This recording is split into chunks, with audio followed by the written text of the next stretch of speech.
Performance engineering, or SPE, within systems engineering, encompasses the set of roles, skills, activities, practices, tools, and deliverables applied at every phase of the system's development lifecycle, which ensures that a solution will be designed, implemented, and operationally supported to meet the non-functional requirements for performance. It may be alternatively referred to as software performance engineering or application performance engineering within software engineering. As the connection between application success and business success continues to gain recognition, particularly in the mobile space, application performance engineering has taken on a preventative and perfective role within the software development lifecycle. As such, the term is typically used to describe the processes, people, and technologies required to effectively test non-functional requirements, ensure adherence to service levels, and optimize application performance prior to deployment.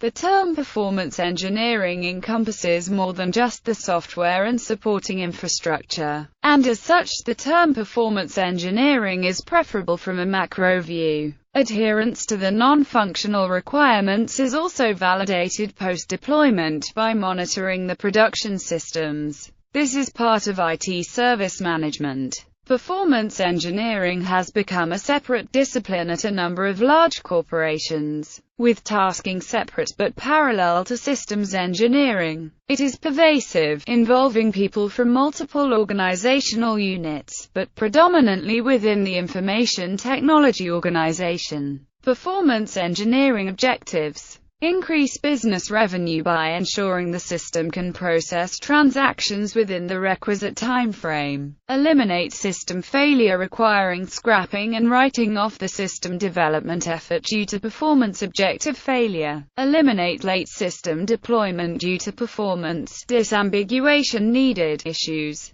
Eliminate avoidable system rework due to performance issues. Eliminate avoidable system tuning efforts. Avoid additional and unnecessary hardware acquisition costs. Reduce increased software maintenance costs due to performance problems in production. Reduce increased software maintenance costs due to software impacted by ad hoc performance fixes. Reduce additional operational overhead for handling system issues due to performance problems. Identify future bottlenecks by simulation over prototype. Performance engineering approach. Because this discipline is applied within multiple methodologies, the following activities will occur within differently specified phases. However, if the phases of the rational unified process are used as a framework, then the activities will occur as follows. Inception. During this first conceptual phase of a program or project, critical business processes are identified.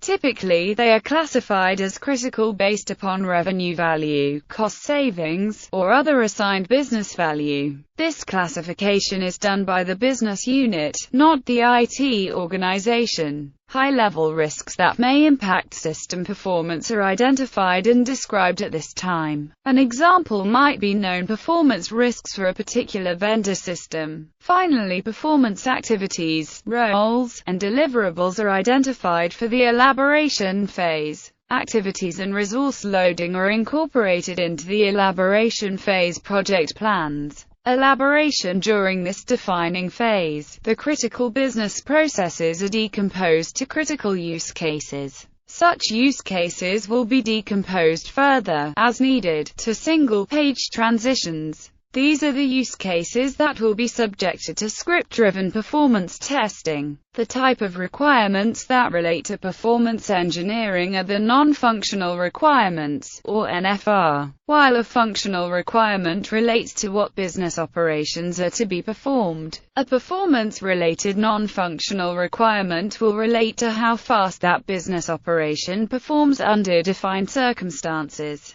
The concept of defined circumstances is vital. For example, invalid, the system should respond to user input within 10 seconds. Valid. For use case ABC, the system will respond to a valid user entry within 5 seconds for a median load of 250 active users and 2,000 logged in users 95% of the time, or within 10 seconds for a peak load of 500 active users and 4,000 logged in users 90% of the time. Note the critical difference between the two specifications. The first example provides no conditions. The second clearly identifies the conditions under which the system is to perform. The second example may have a service level agreement. The first should not. The capacity planners and architects can actually design and build a system to meet the criteria for the valid non-functional requirement, but not for the invalid one. Testers may build a reliable performance test for the second example, but not for the invalid example. Each critical use case must have an associated NFR. If, for a given use case, no existing NFR is applicable, a new NFR specific to that use case must be created.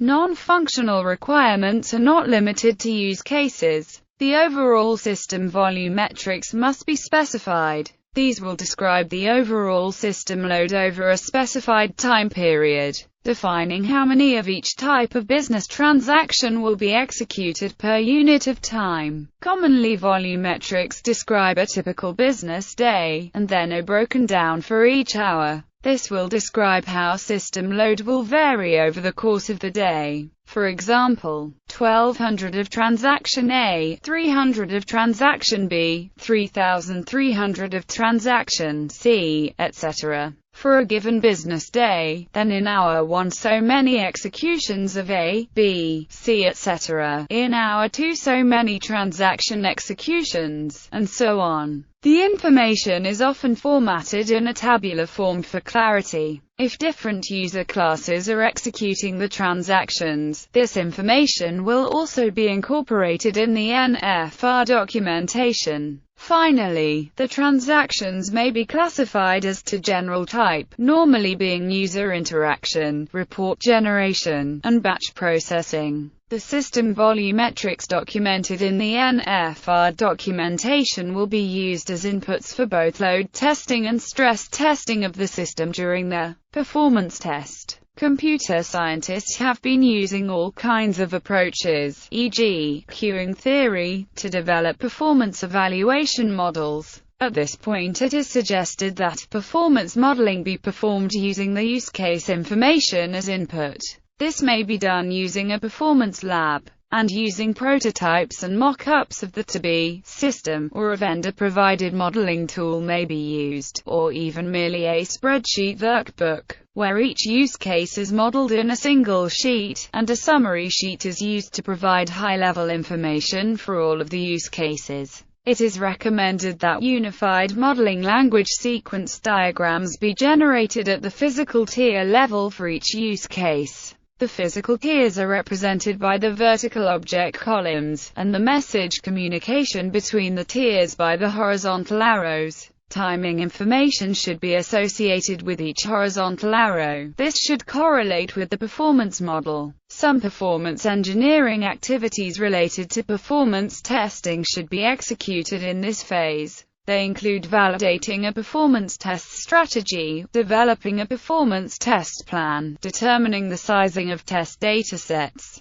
developing a performance test data plan, and identifying performance test scenarios. For any system of significant impact, a monitoring plan and a monitoring design are developed in this phase. Performance engineering applies a subset of activities related to performance monitoring, both for the performance test environment as well as for the production environment. The risk document generated in the previous phase is revisited here. A risk mitigation plan is determined for each identified performance risk, and time, cost, and responsibility is determined and documented. Finally, performance activities, roles, and deliverables are identified for the construction phase. Activities and resource loading are incorporated into the construction phase project plans. These will be elaborated for each iteration. Construction early in this phase, a number of performance tool-related activities are required.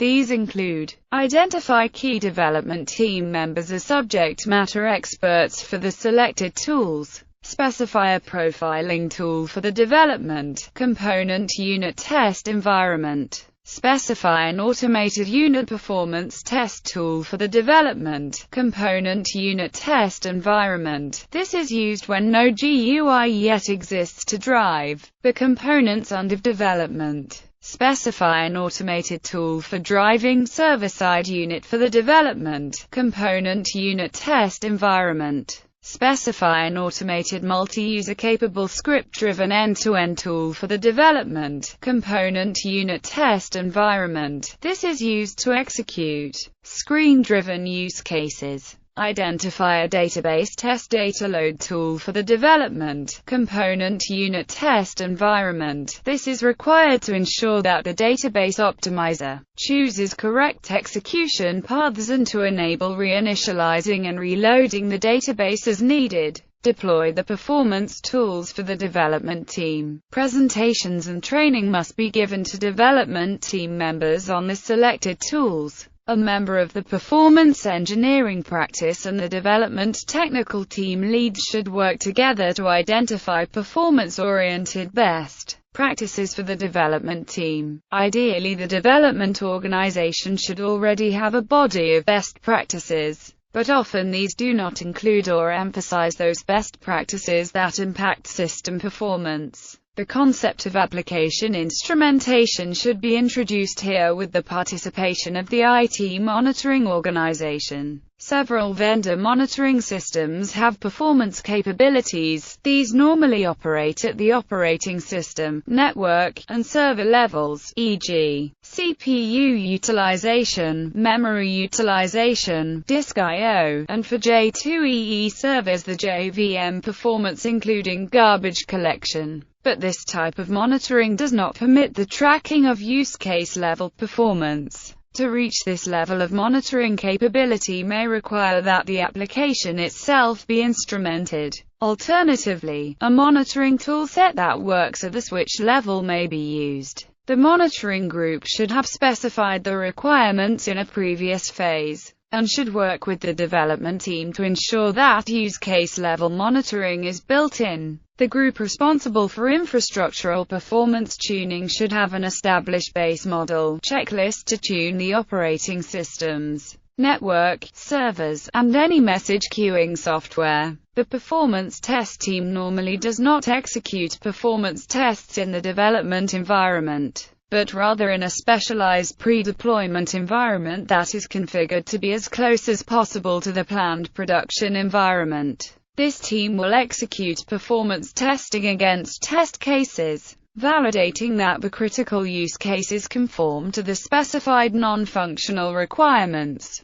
The team will execute load testing against a normally expected load as well as a peak load. They will often run stress tests that will identify the system bottlenecks. The data gathered, and the analyses, will be fed back to the group that does performance tuning. Where necessary, the system will be tuned to bring non-conforming tests into conformance with the non-functional requirements. If performance engineering has been properly applied at each iteration and phase of the project to this point, hopefully this will be sufficient to enable the system to receive performance certification. However, if for some reason there are tests that cannot be tuned into compliance, then it will be necessary to return portions of the system to development for refactoring. In some cases the problem can be resolved with additional hardware, but adding more hardware leads quickly to diminishing returns. For example, suppose we can improve 70% of a module by parallelizing it, and run on 4 CPUs instead of 1 CPU.